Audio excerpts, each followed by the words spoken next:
আমরা এই টিউটোরিয়ালে দেখব কিভাবে লেয়ার স্টাইলটাকেই শুধু এডিট করা যায়। আমরা কিছু কিছু কাজ কখনোই সম্ভব হবে না যদি আমরা একটা লেয়ারের সাথে একটা স্টাইল অ্যাপ্লাই করি। যদি স্টাইলটাকে আলাদা করা যায় তাহলে আমরা সেই স্টাইলটা দিয়ে নতুন এক ধরনের খেলা করতে পারবো। আমরা জাস্ট যে ফাইলগুলো নিয়ে কাজ করব তাড়াতাড়ি সেগুলাকে প্লেস করে ফেলাই। জাস্ট আমরা একটা ছবি প্লেস করি, শিফট ক্লিক করে যদি এটাকে আমি মিনিমাইজ করি, প্রপোর্শনালি মিনিমাইজ হবে। ওকে, তারপরে একটা শেপ নেই ঠিক এটার উপরে,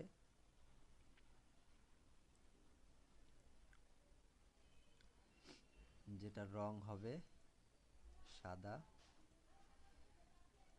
এটা নিচে নামাই দেই। এবং এখন যদি আমি এটাকে অল্টার শিফট ক্লিক করে বড় করি তাহলে এটা প্রপোর্শনালি বড় হবে। একটা এন্টার করি এবং এটাতে যদি আমি একটা ড্রপ শ্যাডো অ্যাপ্লাই করি,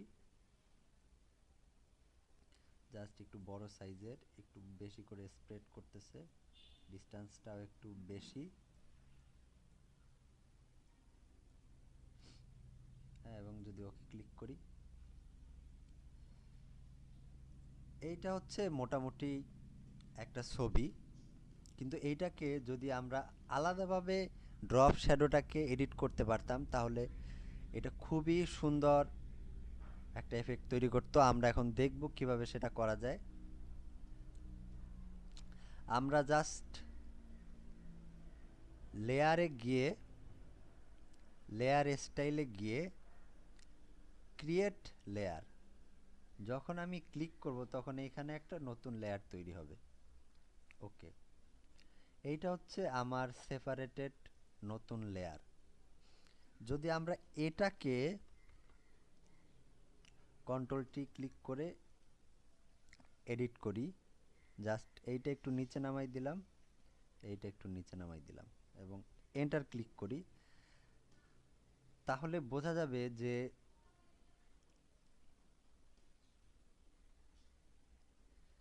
এই অল্প একটু কাজ করার পরেই দেখা যাচ্ছে যে মনে হচ্ছে যে এটা একেবারে রিয়াল একটা ফটো দেয়াল থেকে বের হয়ে আসছে এবং একটু ভাঁজও আছে এর মধ্যে।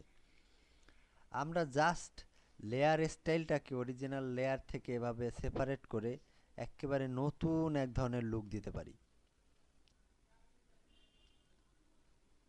এটাকে আমরা আরো সুন্দর করতে পারি।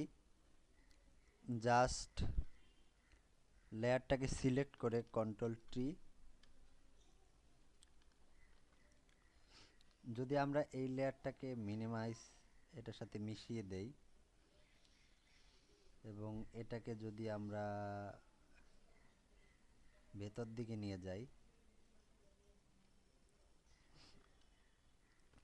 এবং এইটা বেশি হয়ে যাচ্ছে, এটা যদি আরো ভেতর দিকে নিয়ে যাই,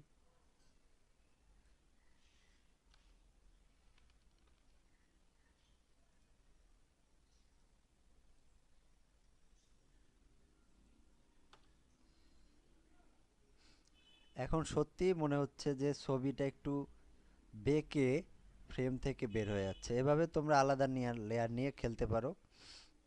এভাবে তোমরা লেয়ার স্টাইলকে অরিজিনাল লেয়ার থেকে আলাদা করে খেলতে পারো। তোমাদের লেয়ার স্টাইলের চ্যাপ্টার এ পর্যন্তই। সবাইকে ধন্যবাদ।